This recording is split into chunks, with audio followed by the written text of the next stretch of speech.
craniosaarcoma, por ejemplo, está dentro de decir tiene cáncer. O si hablas de un carcinoma epidermoide, un adenocarcinoma de estómago, está dentro de lo que es cáncer. Algo sumamente importante y que vamos a preguntar en el examen, no por jorobar, sino porque tiene una significancia clínica, ya que, cuidado que alguien le esté escuchando, cáncer igual es cáncer, no importa cuál sea, igual se va a morir. No, señores. Si nosotros precisamos la estirpe y el origen, tiene diferente pronóstico, diferente tratamiento, hasta diferente blanco molecular. Algunas neoplasias, algunos cánceres, tienen medicamentos específicos para esos cánceres y pueden curar al paciente incluso en etapas muy avanzadas. ¿Todos los cánceres metastatizan? La respuesta es no. La invasión no es igual a metástasis. La invasión es local y la metástasis es a distancia. En algunos libros dicen que la metástasis es una invasión a distancia. Sí, está correcto, pero hay que entender que todas las neoplasias malignas, sin excepción, tienen la capacidad o el fenotipo matador de invasión, que es de un tumor, infiltran, tiene continuidad y va hacia alrededor. Ahora, cuando ya no tiene continuidad con el tumor y salta, va por vía linfática, arterial, venosa, con siembra directa en cavidades, como sea, ya hablamos de una metástasis. ¿De qué depende que el tumor metastatice? Ayer ya hemos tocado este tema. Es del grado de diferenciación. Cuanto más diferenciado, más parecido al tejido de origen, microambiente más especial, no puede ir a otro lado. Ejemplo, una neurona la pongo en el estómago, se va a morir. Pero cuanto menos diferenciado, menos especializado, o sea, más mutado, el microambiente es menos exigente, solo necesitas oxígeno y nutrientes, y eso hace que tenga la capacidad de metastatizar. Displasia, que ya hemos hablado de esto, un término bien controversial. Displasia generalmente es un término que es preneoplásico, es antes de ser neoplásico. ¿Es reactivo? Sí, pero en general, cuando se habla de displasia y es de estirpe epitelial, hablamos de una lesión preneoplásica donde hay una mutación del P53, pero es reversible, es arreglable, es reparable el P53. Sin embargo, displasia también se usa en otros contextos. Por ejemplo, displasia fibrosa ósea. Por ejemplo, displasia de cadera.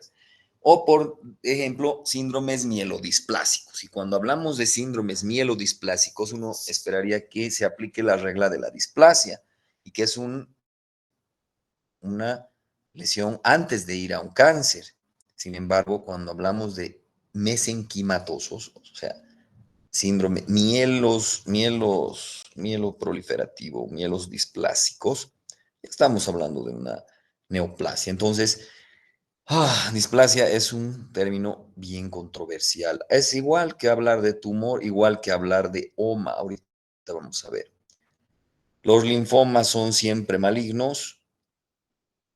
¿Y las leucemias qué serán? ¿Qué será una leucemia en realidad? Bueno, como todos ya saben, existen dos tipos de estirpes, dos tipos de tejidos, dos tipos de apellidos. Epitelio significa arriba de algo, encima de algo. Hay plano y hay cilíndrico cúbico. El plano es para aislamiento o protección y el cilíndrico cúbico es para secreción o absorción. Generalmente el epitelio, aquí está es un cilíndrico y está en redonditos que se llaman glándulas, y sabemos que cuando son cilíndricos se forman glándulas. Si es epitelial, le pones adeno, ¿no ve? Su prefijo. Generalmente el tejido epitelial está por encima del tejido mesenquimatoso. El tejido mesenquimatoso es el tejido de sostén. ¿Qué quiere decir eso? Por ejemplo, ¿qué sostiene? Tejido fibroconectivo, tejido óseo, tejido condroide, tejido cartilaginoso, tejido adiposo. Entonces, mis estudiantes de prácticas ya se saben esta regla y ya se han desmentido de que había que estudiar de memoria y todo de manera artística, saber dibujar y pintar su cuadernillo de histología, que eso es una estupidez. Yo les muestro a sus docentes de histología que no sean patólogos, algunas laminillas van a estar perdidos, peor que piojo en peluca, así. Entonces, ¿por qué tendría que un médico general dibujar laminillas para tratar de memorizar ciertas laminillas si no tiene una significancia, si no tiene una traducción con tu paciente? Pero sí hay cosas de histología que son esenciales, que son indispensables para tu vida profesional cuando te enfrentas con un paciente y necesitas hacer razonamiento clínico para diagnosticarlo. Una de las cosas esenciales que es una llave maestra en tu cerebro para no tener que estar memorizando o dibujando y hacer exámenes de dibujo artístico y memoria fotográfica es esto. El tejido epitelial, que es solo dos, o es plano para aislamiento o protección, que son como paredcitas, o es cilíndrico o cúbico para absorción y secreción. Y ya les he hecho el jueguito de siempre de al inicio de las clases, les preguntaba a mis estudiantes dónde está señálense la glándula lagrimal. Y generalmente todos se señalan erróneamente.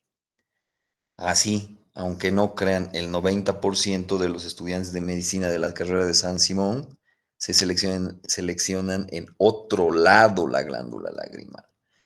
Pero si hago este mismo ejemplo con los estudiantes de cuarto, me sale igual. Con los de quinto me sale igual, similarmente. Casi siempre, máximo un 30% atinan dónde está la glándula lagrimal. Si hago con los internos, también me sale similar. Pero lo más chistoso es que si hago con médicos de base, también sale así.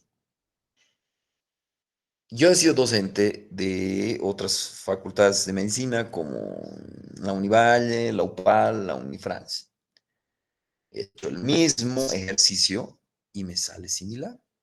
Alguna vez me han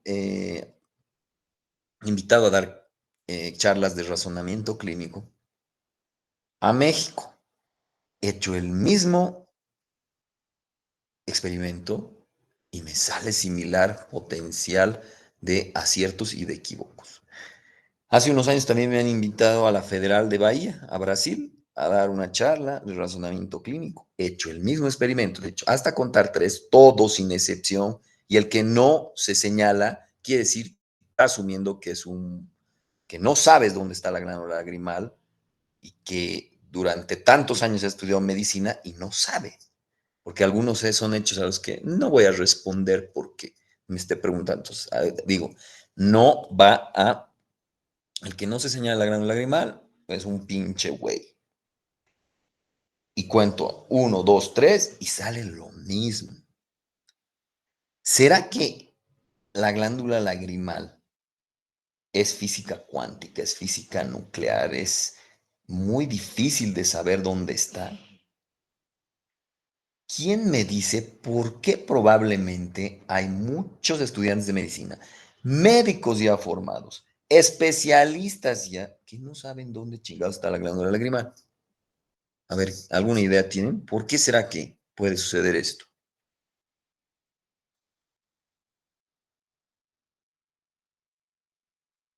A ver, ¿qué dices, Daniel Dorado? ¿Por qué será que O sea, muchos... doctor, yo ¿Cómo estás? considero que hacen eso porque no piensan que esa información sea importante, tipo lo pasan por alto, algo tan básico, Ya, pues eso, y es algo que casi no se llega a preguntar, digamos. exacto. ¿Tú crees qué pasaría si en la Facultad de Medicina, en anatomía, simplemente te preguntan en un examen teórico dónde está la glándula lagrimal? ¿Te parecería una pregunta fácil o difícil en un examen teórico? Mm, Sería Fácil o difícil, ¿cómo es? fa- intermedia, diría. ¿Por O qué? sea, si tienes que, digamos, Así describir, simplemente, ¿dónde está la glándula lagrimal? Señale en este dibujito, ponga una X así. ya ese estaría fácil, pero digamos, ¿Tú si es crees que en as- nuestra facultad de medicina alguien haría esa pregunta? ¿Algún usted, por docente? ejemplo, Bueno, yo, digamos, si diera anatomía, pero dentro de nuestros docentes, ¿crees que haría esa pregunta tan fácil? si no estamos tocando anatomía, no creo, la verdad. Pero tocando anatomía, docente de anatomía, en el primer parcial están llevando cabeza y cuello y dice, señalen la glándula anular con una X y un dibujito ahí. ¿Crees que harían esta Obvio. pregunta? Obvio, para rellenar las preguntas, sí, digamos. Yo creo que más bien no la haría tan fácil.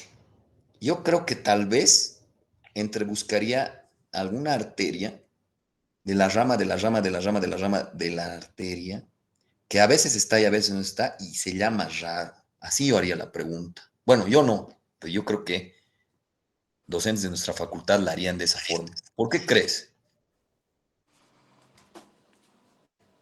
Porque asumirían que tipo cosas básicas ya sabemos. Ya. Yo pienso eso. Y Y eso. además, los exámenes, sé sincero, ¿crees que los exámenes, todos los exámenes que has dado hasta la fecha, han medido tu verdadero conocimiento realmente en medicina? La verdad es que no. Muchas veces es suerte, digamos. Tal cual lo que estudias puede que entre o puede que no. O puede que sepas todo el temario y simplemente te preguntaron cosas que en ese momento no razonaste. Pueden ser muchas cosas para que te vaya bien o mal en un parcial. ¿Y crees que hay demasiados, lo que llaman los doctores, distractores? O sea, preguntas trampa, o sea, preguntas con doble sentido o algo así. Para varios exámenes, sí, así sinceramente, por ejemplo, para el de fisiología que hubo recién, sí, hubo bastante, demasiado. Ya. ¿Tú crees que esas preguntas trampa te va a hacer saber mejor fisiología y ser mejor médico y mejor razonador clínico? ¿Será que funciona así? La verdad es que no. Verdad, estás diciendo en serio, yo también pienso lo mismo. Porque si a tu docente de fisio luego yo le pregunto dónde está la pinche glándula lagrimal y me señala el canto del ojo, ahí estoy probando mi punto. Entonces, debemos de tener una reforma tremenda, ¿no ve? En todas las facultades de medicina, del saber hacer. No quedarnos en el saber conocer nomás memorístico, enciclopédico, sino que aprendiendo, haciendo, ¿dónde está? Les digo esto porque en un examen de grado que yo he ido hace muchos años, es, eh, de una interna de la UPAL, justo entró un paciente con síndrome de Sjögren, que es una enfermedad autoinmune que destruye las glándulas lamigrimales y salivales. Y como usualmente la historia clínica que tenían que hacer era de un paciente que estaba ahí, porque hay que ser sinceros. Una semana antes saben dónde van a tomar el examen, en tal clínica, en tal lugar, y los estudiantes se van directo ahí a ver qué pacientes existen y hacen todas las historias clínicas de todos. Incluso algunos docentes, algunos estudiantes de la UPAL ya tienen hechas todas las historias ese día porque se han trasnochado yendo un día antes. Pero justo ese día, en un hospital que no tiene nada que ver, que es de segundo nivel, entra una paciente con síndrome de Sjögren y la internan por otra cosa. Y bueno, la interna no podía ir ni adelante ni atrás, y eso que era la mejor estudiante de su curso, porque era la mejor memorizadora, digamos, la mejor detectora también de preguntas trampa, pero me impactó el hecho de que no podía moverse ni atrás ni adelante porque no sabía dónde estaba la glándula lagrimal. Lo mismo sucede a veces con la histología. Y entonces, un tip importantísimo es eso. A veces tu cuadernillo está totalmente lindo, hermoso, pintadito todo, Pero cuando te muestro una laminilla histológica en cuarto año, no tienes idea qué es, en quinto peor todavía. Y eso no es que sea malo, sino que no ha sido significante para ti. Y esa es la labor del docente. Debe de buscar lo significante como médico que vas a hacer para enfrentarte a tu paciente con razonamiento clínico. Entonces, de acuerdo a eso, si yo estoy diciendo que el epitelio plano es para aislamiento, protección, el epitelio cilíndrico cúbico es para absorción o secreción, y que de encima del tejido mesenquimatoso, que es músculo, cartílago, hueso, tejido adiposo, está el tejido epitelial. De acuerdo a esa información, ya no necesitaría dibujar ninguna laminilla más en mi pinche vida. ¿Por qué? Porque ahorita voy a preguntar, ¿qué epitelio tendría la glándula lagrimal? Tal vez ni siquiera han dibujado el epitelio de la glándula lagrimal el anteaño pasado, pero ¿qué epitelio tendría según la lógica? Y sabemos que solo hay de dos, ¿no? Cúbico cilíndrico, doctor. Exacto, porque la función de la glándula lagrimal es secretar lágrimas. ¿Qué mesénquima? Porque acabamos de decir que hay epitelio y alrededor o encima está el epitelio y abajo está el mesénquima, que tiene que ser músculo, cartílago, hueso, tejido adiposo, etcétera. ¿Qué mesénquima habría? Habrá hueso, habrá músculo, habrá cartílago, habrá tejido adiposo. ¿Cuál de estos mesénquimas habrá alrededor de la glándula lagrimal? ¿Qué dice Abigail Yasmín? Ay, doctor, ¿tal vez adiposo? Para que se Para que contraiga y se contraiga y aplastemos, digamos, la aplastemos, digamos, glándula, la glándula. salga la lágrima con tejido adiposo, ¿será que se puede? ¿Qué tejido está debajo del epitelio para Sería apretar tejido conectivo, doctor. ya ese tejido Sí. conectivo, pero tiene capacidad de contracción? Eh, Primero, la lámina basal siempre está debajo del epitelio y ahí estaría acompañado de los miocitos fibroblásticos, que son unas células contráctiles, doctor, que presionan la glándula para Ya, que excrete su contenido. ya, perfecto. Ahora, entonces, de acuerdo a esa lógica, es muy fácil de determinar. Por ejemplo, ¿qué epitelio tendría el esófago? La misma pregunta sería de otro enfoque. ¿Qué función tiene el esófago? ¿Para qué sirve el esófago? A ver qué dices, Abril Tames, perdón. Sería transportar lo que sería el alimento, el bolo alimenticio, Ya. desde... Entonces, ¿qué epitelio podría tener? ¿Cilíndrico, cúbico o plano? Porque hemos dicho que los epitelios, siempre hay epitelio y hay mesénquima, ¿no? Y en el epitelio solo puede ser plano o cilíndrico cúbico. ¿Qué epitelio entonces? plano sería, doctor. Sí, porque si tuviera cilíndrico cúbico, el esófago secretaría o absorbería algo a mediastino. ¿Qué mesénquima tiene? Porque hemos dicho, tiene epitelio y luego tiene mesénquima, porque el tejido mesenquimatoso es el de sostén que está debajo del epi, arriba del.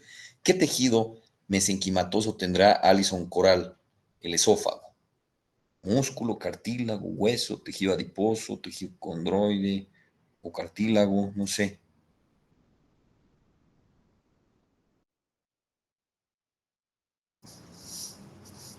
O Ana Raquel, a ver qué dice Chura.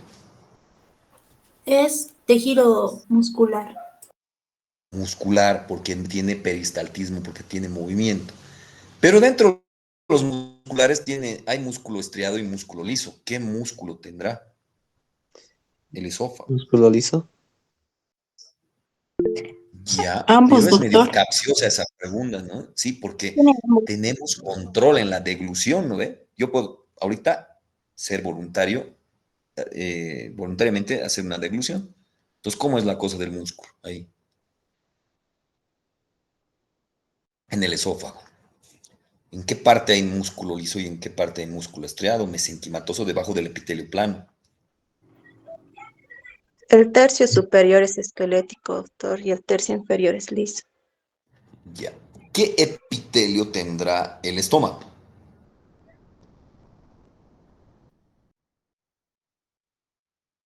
¿Y qué mesénquima más? Cilíndrico, dice. ¿Y qué me está bien? ¿Y qué mesénquima? Hueso, músculo, cartílago, tejido adiposo, ¿qué cosa tendrá?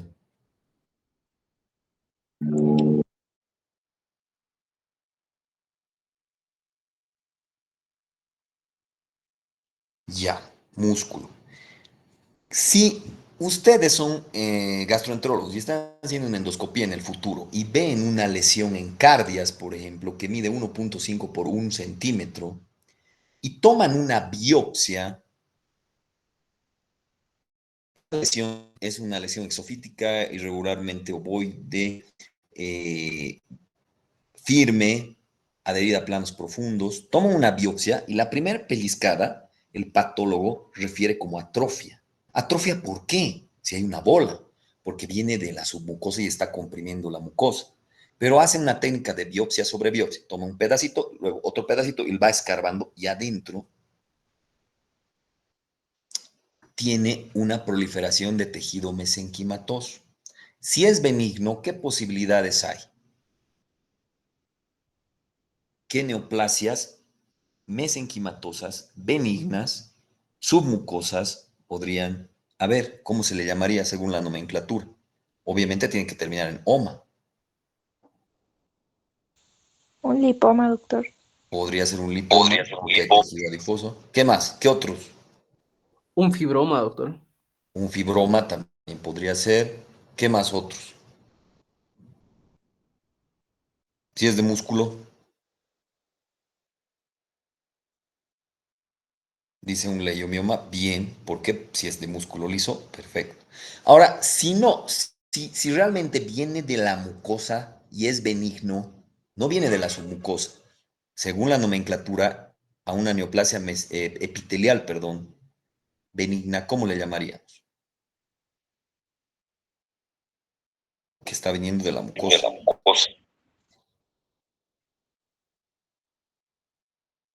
¿Cómo es? Un adenoma, doctor. Sí. Y si fuera maligno, ¿cuál sería su contraparte? Un adenocarcinoma. Exacto. Entonces, con esto quiero que les caiga el 20 de que es sumamente importante que ustedes entiendan qué es epitelial y qué es mesenquimatoso. Dos cosas, dos apellidos, que solo existen dos apellidos, pero existen un chingo de orígenes. Origen de músculo liso hay un montón, de cartílago hay un montón, de epitelio plano estratificado, queratinizado y no queratinizado hay un montón, epitelio cilíndrico, cúbico hay un montón, y eso en la nomenclatura de las neoplasias es sumamente importante, ¿no? Entonces, y tenemos un ejemplo, una célula cilíndrica para absorción o secreción, las paredcitas, ¿no ve? Que cuando están queratinizados tienen esa capa que aísla aún más, eso es piel, y si no está queratinizado, es mucosa, el epitelio. Cuando nosotros nos acercamos a una laminilla y vemos cualquier desmadre que no es paredcitas ni redondito, sino una mancha rosada o azul, mesenquimatoso.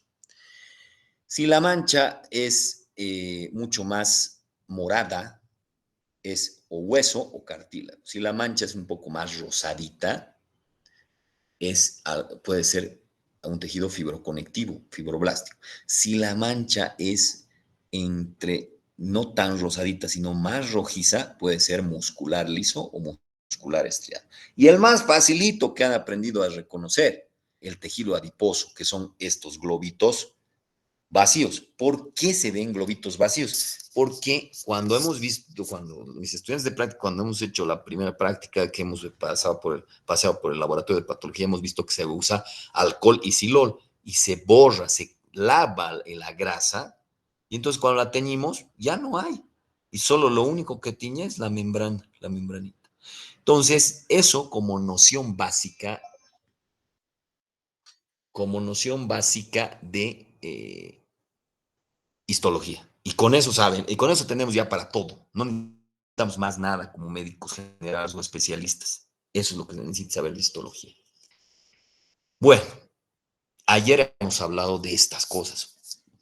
Un brócoli, que es un pólipo, es una proliferación arborescente con tallo fibrovascular, eso se llama pólipo. Una lesión irregularmente ovoide con contenido líquido semilíquido en su interior, que tiene pared revestida por epitelio, que puede ser un epitelio plano o un cilíndrico, a eso se le llama cisto. Porque también, y ojo con eso, va a haber en el examen las lesiones pseudoquísticas, falsas quísticas, por ejemplo, en una pancreatitis, que en realidad es una cavidad, pero no está revestida por epitelio, está revestida simplemente por tejido mesenquimatoso, eso se llama pseudoquiste. Y tenemos pólipo, y tenemos esas verrugas como dilataciones, como dedos de guantes, que son los papilos. Entonces, OMA es para benigno, carcinoma es para maligno epitelial, sarcoma es para maligno mesenquimatoso, y se utilizan estos prefijos para los epiteliales: cistoma, cistocarcinoma; polipoma, polipocarcinoma; adenoma, adenocarcinoma; papiloma, papilocarcinoma. Estirpes, ya sabemos, un chingo de orígenes, y bueno, eso no tiene mucho que ver con la charla, pero por ejemplo, una biopsia incisional es tomar una muestrita representativa y no toda la lesión, y una biopsia excisional es toda la lesión. Dentro de la nomenclatura, CA es cáncer o igual a carcinoma, pero ahí se genera un conflicto cognitivo, porque algunas veces resumimos en las historias clínicas, o algunos médicos ponen CA, y eso puede significar cáncer o carcinoma, y ahí hay un conflicto cognitivo, porque cáncer podría ser un sarcoma o un carcinoma también. Entonces, mejor evitar esa nomenclatura de ponerle, tienen CA, porque ese CA, pues, si me estoy refiriendo, puede ser que es cáncer, pero no sé si es sarcoma o si es carcinoma. Nosotros, cuando nos enfrentamos a un paciente cualquiera que sea, hacemos esta reflexión, si hay lesión o no hay lesión, ya seas cirujano, seas médico general, seas médico internista o lo que sea. La lesión es algo raro que ves en la piel, en una tomografía, en una resonancia, en una cirugía, en la inspección, ¿no ve? Esa lesión puede ser reactiva o puede ser neoplásica, y dentro de las lesiones neoplásicas pueden ser benignas o pueden ser malignas. La benigna no invade ni metastatiza. La maligna siempre invade, pero tiene potencial de metastatizar. En un 5% de las veces, cuando ustedes mandan una biopsia, les vamos a diagnosticar un tumor en borde de la línea, en borderline, un tumor limítrofe, tumor de conducta indeterminada, que tiene características de benigno y maligno. Pero ahí nos ayuda la IHQ, la inmunohistoquímica, para determinar de un lado o al otro. Las lesiones reactivas tienen un estímulo, tienen una causa, tienen un efecto, pero quitas la causa y se quita el efecto. Son todas las que han visto hasta la fecha, como ser inflamaciones crónicas, adaptación celular como hiperplasia, hipertrofia, atrofia, todos los tipos de necrosis, fibrosis, trombosis, etc. Y incluso aquí están metidas las enfermedades autoinmunitarias, las hipersensibilidades, las inmunodeficiencias. Las neoplasias tienen la característica, tienen una causa, claro que sí tienen una causa, tienen una etiología, pero quitas la causa y no se quita la mutación en los protoncogenes. Entonces, no es lo mismo decirle a un paciente que tiene una quemadura solar que tiene melanoma, una neoplasia maligna de la piel, que es excepción a la regla además, ¿no? Que termina en oma. Ahora, las lesiones reactivas pueden conllevar a una lesión neoplásica, sí. ¿Cuál es la más frecuente? Las itis. Las itis, porque producen lesión y muerte celular. En una inflamación hay potencialmente lesión. Y al ver lesión, hay lesión y muerte celular y regeneración. Entonces, una célula que se está dividiendo constantemente tiene aumento de riesgo potencial de mutación. Entonces, todas, pero las que más nos preocupan son las inflamaciones y las adaptaciones celulares, pueden progresar a cáncer. Dentro de las adaptaciones celulares que son más peligrosas, la metaplasia y la hiperplasia. También la hipertrofia y la atrofia pueden producir cánceres, pero es en menor proporción, son menos graves. Cuando nosotros determinamos si es benigno, maligno, borderline, la siguiente pregunta que nos hacemos es la estirpe y sabemos de memoria que las estirpes son epitelial y mesenquimatosa. La siguiente pregunta es el origen. Si es de qué origen entendido, de qué célula viene. Si es de músculo liso, estriado, si es de cartílago, si es tejido de hueso, si es epitelial, si es epitelio plano, estratificado, queratinizado de piel, o es epitelio plano no queratinizado de mucosa oral, de mucosa vaginal, etc. O si estamos hablando de una estirpe, de una neoplasia maligna de estirpe epitelial o mesenquimatoso, también el origen podría determinarse como primario o como secundario, porque secundario implica que ya vino de otro lado, o sea, metastatizó. La displasia en general es un término que está antecitos de ser neoplasia con sus bemoles que ya hemos visto en la clase teórica. La displasia tiene P53 mutado y el P53 se dedica a inicio de la proliferación, freno de la proliferación celular, reparación del DNA, y si no puede reparar el DNA, lo manda a apoptosis. O sea que cuando hay mutación de P53, como quien dice, nos dan en toda la madre, porque la proliferación está descontrolada, no hay freno en la división celular, no hay reparación de DNA y, peor aún, no hay apoptosis y se va pasando de generación a generación la mutación. Ayer ya hemos visto esto, benigno, maligno, de acuerdo a epitelial y mesenquimatoso. Maligno, epitelial y mesenquimatoso termina epitelial, carcinoma, mesenquimatoso, sarcoma. Benigno, ya sea epitelial o mesenquimatoso, todos terminan en oma. Y si viene o forma glándulas, es adeno. Si forma dilataciones como dedos de guantes, es papilo. Si forman quistes, es cista. Si tiene la forma de un brócoli, es pólipo.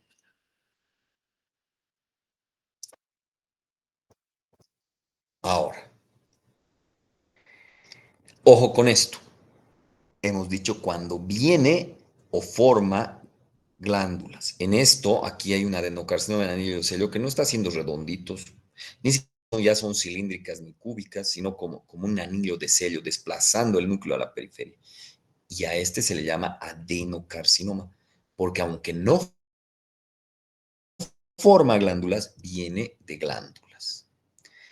Sufijo oide, un sufijo que no está en el libro, que no está determinado ahí, que es parecido, pero no es. Por ejemplo, carcinoma sarcomatoide, sarcoma epitelioide. Quiere decir que no es un tumor mixto, porque un tumor mixto tiene las dos estirpes. Por ejemplo, fibroadenoma o un verdadero neoplasia maligna, mesenquimatosa o epitelial sería un carcino sarcoma, ¿no ve? Sufijo blasto significa en diferenciación o maduración. A pesar de que termina en oma, son malignos en su gran mayoría, excepción en cavidad oral. Ejemplo, cuando te digo odontoblastoma, sigue la regla de la nomenclatura, termina en oma y es benigno. Pero si te digo nefroblastoma, hepatoblastoma, no. Pero hay una excepción a mi excepción de regla. Y esa nunca la he dicho y va a ser pregunta de examen. Una excepción a mi excepción sería el término de lipoblastoma. Es una neoplasia que, les he dicho, todos los que no sean en cavidad oral son malignos, pero una excepción a mi excepción es lipoblastoma. Puede haber una neoplasia mesenquimatosa que termina en blastoma y que no esté en cavidad oral y sea benigna, sí. La excepción es el lipoblastoma. Los demás todos, bueno, no todos, pero la gran mayoría, son malignos si no están en cavidad oral, como por ejemplo retinoblastoma, hepatoblastoma, neuroblastoma. Los linfomas son siempre malignos. ¿Qué son las leucemias? Las leucemias son las neoplasias malignas de glóbulos blancos, pero que no hacen un OMA, no hacen una masa, están todas dispersas en la sangre. ¿Una leucemia puede convertirse en linfoma? Claro que sí. Si se hace una bola en cualquier lugar, la leucemia tiene una fase de linfoma. Un linfoma potencialmente podría desparramarse en toda la sangre y convertirse en leucemia, ¿sí? Y eso se llama un linfoma en su fase leucémica. No existe contraparte benigna. Cuando oigan neoplasias que terminan en OMA y vengan de glóbulos blancos, todas son malignas. Por ejemplo, plasmocitoma. Por ejemplo, mieloma múltiple. Por ejemplo, linfoma, obviamente. Entonces, esto es importante. Este cuadrito ya se lo saben, ¿no? Lesión reactiva, neoplásica, benigna, maligna, borderline, estirpe epitelial, mesenquimatosa. Aquí el OMA funciona también, porque primer conflicto cognitivo que nos joroba la paciencia. Les he dicho que OMA es para benigno, pero OMA ya se había usado antes para masa, para tumor, para bola, y también OMA puede ser utilizada en neoplasias benignas y también puede ser en reactivas. A ver, ¿quién me dice una palabra en medicina que termina en OMA, pero es una lesión reactiva? ¿Alguna idea? Un hematoma, Ya está. doctor. Hematoma. Un hematoma no es una neoplasia benigna de sangre, no es. Otras más chistosas todavía. ¿Qué sería un tuberculoma? ¿Qué sería un tuberculoma pulmonar? Es una neoplasia benigna de tuberculosis. No es neoplasia, ¿no ve? Otro término que han visto ya así muy importante en inflamación es el granuloma. ¿Qué es un granuloma? ¿A quién les han dicho que es granuloma en las teóricas y en las prácticas? ¿Cómo es que es un granuloma? ¿Es una neoplasia? ¿Es una lesión reactiva? Si es una lesión reactiva e inflamatoria, ¿qué se entiende por un granuloma? A ver, ¿qué dices, Dania Copa Mamani? ¿Qué será un granuloma en tus propias palabras?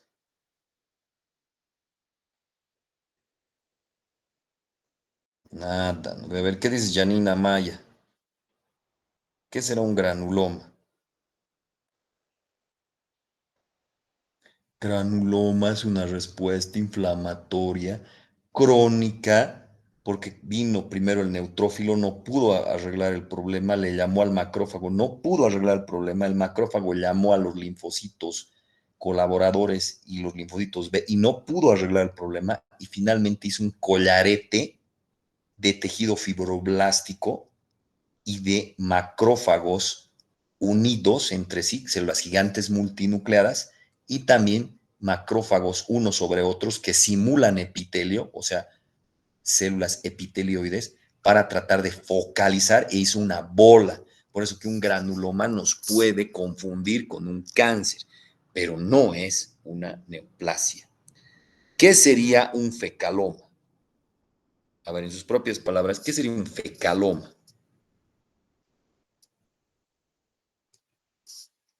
A ver, ¿qué dices, Pablo Alvarado? ¿Qué sería un fecaloma? ¿Es una neoplasia benigna de heces fecales? ¿Será?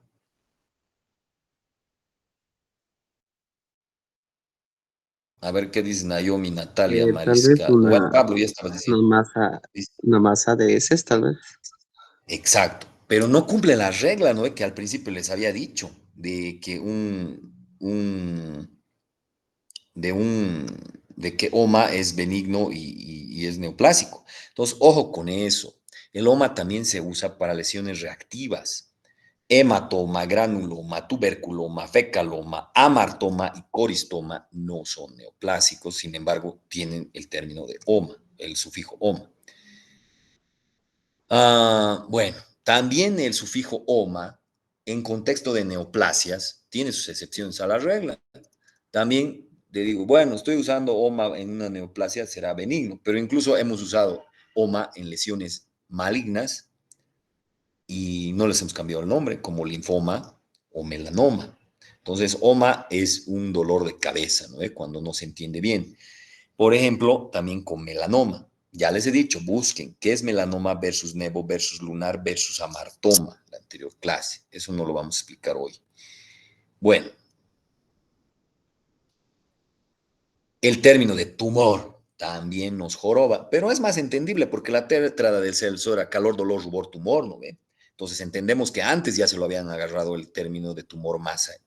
Entonces, tumor puede ser tanto una lesión reactiva como una lesión neoplásica, pero cuando nosotros usamos el término de tumor como prefijo, como decir adeno, cisto, papilo, eh, pólipo, cuando uso el término como prefijo en el contexto de neoplasia, sí significa algo. Y lo que significa es que es un tumor borderline, un tumor limítrofe, un tumor de conducta indeterminada, o sea que puede invadir o metastatizar o tal vez no. A ese se le llama, por ejemplo, tumor del estroma gastrointestinal, o sea, en inglés, gastrointestinal stromal tumor, que se llama GIST, gastrointestinal stromal tumor, un GIST, que es de una potencial maligno incierto que puede como que quedarse ahí y no hacer nada, como que puede invadir y metastatizar. Tumor neuroendocrino, también puede quedarse ahí nomás o puede invadir y metastatizar. Tumor filodes, estoy usando, pero el término de tumor, no en la tétrada de células de calor, dolor, tumor, rumor, sino que como prefijo en contexto de neoplasia. Entonces, eso quiere decir que no sabemos todavía si es benigno o maligno. Para eso se usa la inmunistoquímica. También tumor, esa es una regla mía. Cuando tienes tumor de alguien, tumor de un epónimo, tumor de Wilms, tumor de Krukenberg, tumor de alguien, generalmente los que descubren tumores, los investigadores, los médicos y demás, les da hueva ponerle su nombre a las neoplasias benignas. Somos muy trágicos, somos muy, ¿cómo se dice? Queremos ponerle, tenemos esa cultura, ¿no? Cuanto más difícil va a ser mi examen, más capo soy, más importante soy. Entonces, cuanto más el tumor es más hijo de la chingada, van a recordar más mi nombre. Entonces, cuando digan tumor de alguien, no solo tumor tumor del estroma gastrointestinal, tumor de filodes, que eso quiere decir que es borde de la línea. Pero cuando dicen tumor de, generalmente es maligno. Les dejo de tarea, porque ya les he dado una clave. El hipoblastoma es una excepción de mi excepción a la regla. Pero he encontrado este año dos excepciones a la excepción a mi regla de tumor de alguien. Tumor de alguien con epónimo. Hay dos tumores de alguien, o sea, de apellido y nombre, o nombre, que son benignos. Entonces, eso en relación a el término de la regla de tumor. Ahí está, tumor neuronal, tumor del estómago, tumor de la vaina nerviosa periférica, eso significa, ¿ya? Bueno, si un tumor como el GIST del estroma gastrointestinal ya tiene manifestaciones de metástasis, ya no se le puede llamar tumor del estroma gastrointestinal, se llama sarcoma del estroma gastrointestinal. Si un tumor neuroendocrino ya está comprobado que tiene metástasis, no se le puede llamar tumor neuroendocrino, se llama carcinoma neuroendocrino, ya directamente.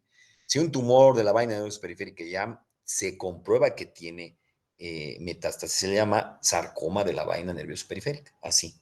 Si un tumor filodes, que es de mama, ya comprobamos que tiene invasión o metástasis, no se le llama tumor filodes, se le llama sarcoma filodes. ¿Está claro? Eso porque va a ir en el examen. Bueno, el hecho de entender que no todas las neoplasias, o sea, tú puedes entender que todas las neoplasias malignas invaden y pueden no metastatizar, pero no metastatizan porque tal vez los tratan, los curan o se muere el paciente. No, hay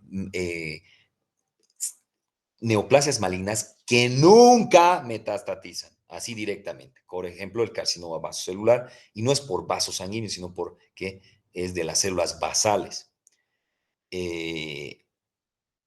Ejemplo, ¿no? Entonces, hay algunas neoplasias que aunque pasen años, lo que sea, solo van a invadir. no van a metastatizar. Y eso responde a nuestra pregunta, ¿no? Todos los cánceres metastatizan, invasión y metástasis igual, y eso ya son preguntas metacognitivas que tienen que hacerse ahora. Entonces, otra vez volvemos a nuestro esquemita, solo que ahora vamos a, bueno, esto era para denotar el término de pólipo. Este brócoli que está al revés, ¿no? Porque en realidad aquí sería el tallo fibrovascular. El término pólipo, también les he dicho, es un prefijo para neoplasia epitelial que puede ser terminado en oma o carcinoma para ver si es benigno o maligno. Pero el término de pólipo también se puede usar como el oma para una lesión reactiva. Puede haber un pólipo inflamatorio, sí puede haber un pólipo hiperplásico, sí puede haber un pólipo metaplásico, sí puede haber un pólipo amartomatoso, sí, y todas son lesiones reactivas. O sea que el término de pólipo, cuidado que piensen que solo es un prefijo que es para neoplasia, ya sea benigna o maligna epitelial, no señores, eso también hay que entender.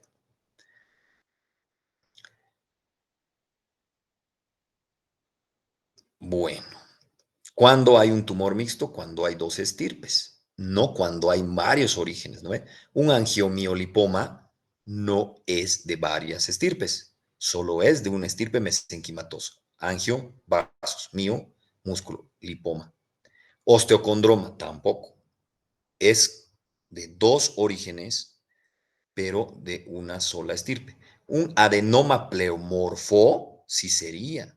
Un fibroadenoma sí sería, porque tiene los dos o más estirpes, ¿no? En realidad. Por ejemplo, el teratoma, 3 líneas germinales tiene. Ese por definición ya tiene más de 2 estirpes, entonces es un tumor mixto. Otra regla, cuando nosotros ponemos el OMA a órganos germinales, casi similar a la de blasto. Cuando nosotros ponemos el sufijo oma en órganos germinales, es maligno, a pesar de que termina en oma. Entonces, un seminoma tendría que ser, termina en oma, pero es maligno. Si viene de ovario, de células germinales, pero del ovario, ¿ya? Eso sí hay que entenderse. Bueno, hepatoma, sarcoma sinovial, tumor de Wilms, tumor de Krukenberg, tumor de Klaskin, tumor de Wartin, tumor de Brooks-Lowenstein, tumor de Ewing-Pinnet. Todo esto podría generar conflicto, pero hay que aplicar las reglas. Si es de células germinales, si termina en blasto, si dice tumor de alguien o simplemente dice tumor como prefijo, y eso se resolvería muy fácilmente. Entonces, blasto, maligno, a excepción de cavidad oral y a excepción de la excepción, lipoblastoma. Neos de leucocitos, neoplasias de glóbulos blancos, todas malignas. OMA es igual a masa y puede ser tanto reactivo como neoplásico. Ejemplo, fecaloma, por ejemplo. Tumor de alguien, generalmente es maligno, y les dejo de tarea las dos excepciones de las excepciones a mi regla. Tumor igual es un OMA, es una masa y puede ser tanto reactiva como neoplásica, benigna o maligna. Tumor como prefijo en el contexto de neoplasia es de potencial maligno incierto. Por ejemplo, GIST, por ejemplo, tumor neuroendocrino, por ejemplo, tumor de la vaina nerviosa periférica. Los tumores del sistema nervioso central, ya no sé por qué aquí no he hecho un ejemplo ni nada, pero los tumores del sistema nervioso central, al igual que los germinales, tienen una regla. Todos los tumores del sistema nervioso central son malignos, pero muy difícil que metastaticen. Por eso se los gradifica en grado 1, grado 2, grado 3, grado 4, de acuerdo a si son más parecidos al tejido de origen, a su grado de diferenciación y su potencial de invasión en realidad. Pero todos los tumores, a pesar de que sean del sistema nervioso central, como glioma, uno que ya re bien sería el glioblastoma multiforme, ¿no ven? A ver, ahí se puede aplicar dos reglas, ¿no? ¿Un glioblastoma multiforme es benigno o maligno? Les pregunto. Con las reglas, las excepciones a las reglas de mis reglas, bueno, con mis reglas más bien dicho, para no aprenderse de memoria estas reglas, ya podrían saber. Los tumores germinales, a excepción del teratoma, que viene de las 3 líneas germinales, son siempre, casi siempre malignos. El sufijo oide es parecido, pero no es. Entonces, a recordar, si no se puede con las letras, con las imágenes. No sé si hay duda de alguna de esto que no está en el libro y va a ser preguntado de manera bien, bien razonado clínicamente, vamos a decir así. ¿Alguna duda, alguna observación? Bueno, entonces nos vemos mañana con la siguiente clase. Chao, chao, chicos. Hasta mañana, Hasta luego. doctor. Hasta Gracias, mañana. doctor. Listo. Chao, chao. Hasta luego, doctor. Chao, chao.